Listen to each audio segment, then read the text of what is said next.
안녕하세요 여러분, 실스타입니다. 오늘은 Q&A를 해보려고 하는데요. 제가 베타샵을 운영하면서 가장 많이 들었었던 질문들을 정리해서 답을 알려드리겠습니다. 베타밥은 하루 몇 번 주나요? 사료에 따라서 다르긴 한데 펠렛 같은 경우는 조단백이 높아서 하루 한 번만 주셔도 무방합니다. 무허가 사육 시 50%만 환수해줘도 되나요? 제가 쉽게 알려드릴게요. 똥물을 반 빼고 새물을 반 넣는다고 해서 새물 안 돼요.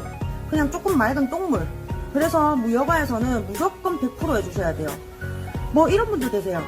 여기 사장님은 50%만 하라던데요? 인터넷에서는 70%만 하라던데요?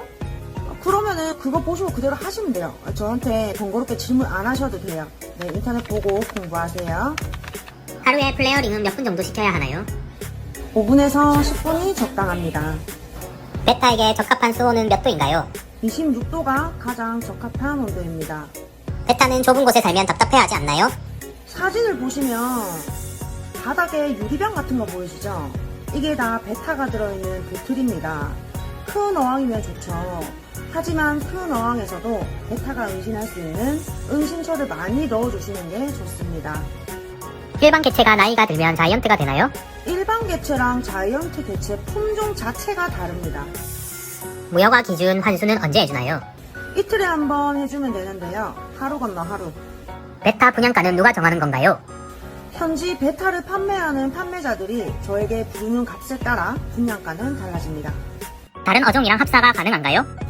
합사는 가능하지만 되도록이면 베타만 단독 사육하시는 걸 추천드립니다.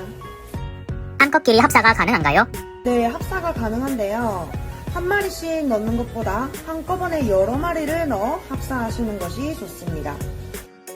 밥 줄 때 몇 알씩 주나요? 펠렛몬스터로 비유했을 때 2호 15알 정도, 3호 8알에서 10알 정도가 적당합니다. 어떤 베타가 가장 어렵나요? 꼬리가 큰 하프문이나 야생 베타라고 거의 다들 알고 계신데요. 가장 난이도가 높은 개체는 크라운입니다.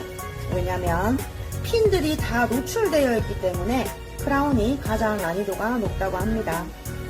베타의 이름들이 다양하던데 누가 짓는 건가요? 특정의 베타를 만들어낸 사람, 브리더라고 하죠. 이 사람들이 베타의 이름을 정합니다. 정수기물로 환수해도 되나요? 정수기보다는 수돗물에 염도를 제거해 환수해주는 것이 가장 좋습니다. 갓 태어난 베타 치어는 꼭 생브라인을 먹여야 하나요? 네, 치어들은 살아있는 것에만 반응이 있다고 합니다. 브라인이 준비되지 않았다면 삶은 계란 노른자를 으깨서 줘도 된다고는 알고 있지만 저는 시도해보지 않았습니다. 미리미리 구비해두시는 게 좋겠죠? 베타는 수명은 어떻게 되나요? 2년에서 4년이라고 하시는 분들이 많은데요. 제 주변에서 4년 키운 분들이 한 4, 5명 계시고 제가 제일 오래 키운 게 2년 8개월 정도 됩니다. 베타가 거품집을 지으면 장가를 가고 싶다는 뜻이라는데 맞나요? 컨디션, 수온, 수질에 따라 거품집을 짓기도 합니다. 꼭 장가 가고 싶어서 그런 건 아니니까 너무 크게 신경 안 쓰셔도 돼요. 꼭 아몬드 잎 물을 해주는 게 좋나요? 베타는 나뭇잎 사이에 은신하면서 살아가는 어종입니다. 나뭇잎에서 탄닌이라는 성분이 나오는데요. 알몬드 잎에서도 탄닌이라는 성분이 나오기 때문에 가끔씩 써주시면 좋죠? 아몬드 잎을 끓여서 우려내도 되나요? 아몬드 잎을 끓이면 좋은 성분들이 파괴된다는 말이 있어요. 끓여서 사용하기보다는 그때그때 우려서 사용하는 것이 좋습니다. 아몬드 잎을 사용하면 슬러지가 많이 생기는데 괜찮은 건가요? 네, 괜찮습니다. 베타의 몸에서 나오는 점액질을 흡수해서 덩어리로 바닥에 떨어지는 게 슬러지입니다. 미관상 보기 나쁠 뿐 베타에게 전혀 해롭지 않습니다. 인터넷을 보니 소금욕을 하라는데 소금욕이 좋나요? 인터넷에 보니까 어떤 병이든 무조건 소금욕 하라고 돼 있던데 저는 민간요법 별로 안 좋아합니다. 요즘 약도 잘 나와 있고 왜 굳이 소금욕을 해서 아예 수분만 더 빼고 힘들게 하는지 모르겠어요. 어떤 질병이든 질병에 맞는 약을 구비하셔서 2차 감염 예방까지 확실하게 치료하는 게 좋다고 생각합니다. 베타 배가 볼록한데 변비인가요? 불회병인가요? 변비랑 불회병은 확연하게 차이가 납니다. 베타 치료 관련 영상을 올리게 되면 제가 다시 한번 설명드릴게요. 한 번 실패한 커플은 다시 합사해도 성공률이 떨어진다는데 맞나요? 네, 그렇다고 합니다. 베타는 색을 구분하고 얼굴을 기억한다고 해요. 한 번 실패한 커플은 알짜기가 쉽지 않다고 하네요. 대신 한 번 성공했던 커플은 두 번째에도 쉽게 성공을 한다고 합니다. 무한수로 사육해도 되나요?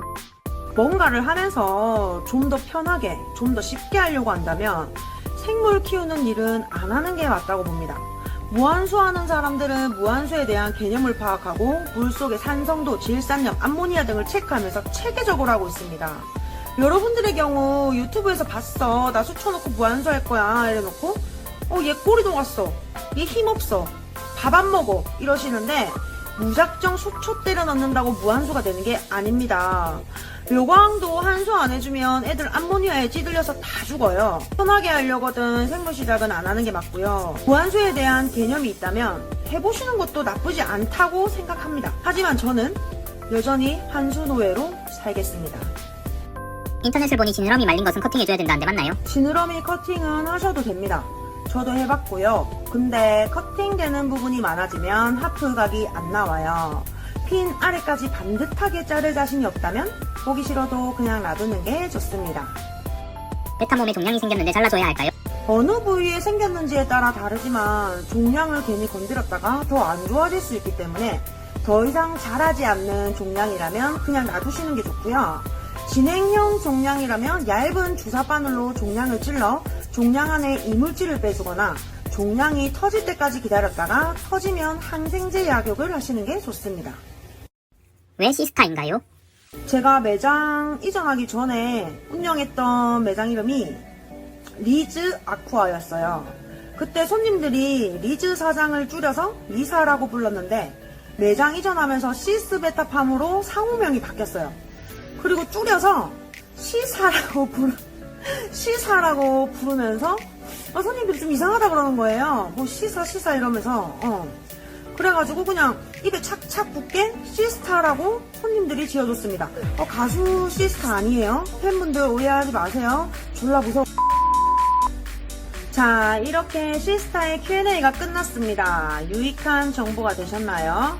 여러분들에게 당부드리고 싶은 것이 있는데요. 베타뿐만 아닌 어떤 생물이든 사육할 계획이 있다면 1부터 10까지는 아니더라도 1부터 4까지는 알고 사육을 하셨으면 좋겠습니다. 그게 여러분들에게도 좋아요.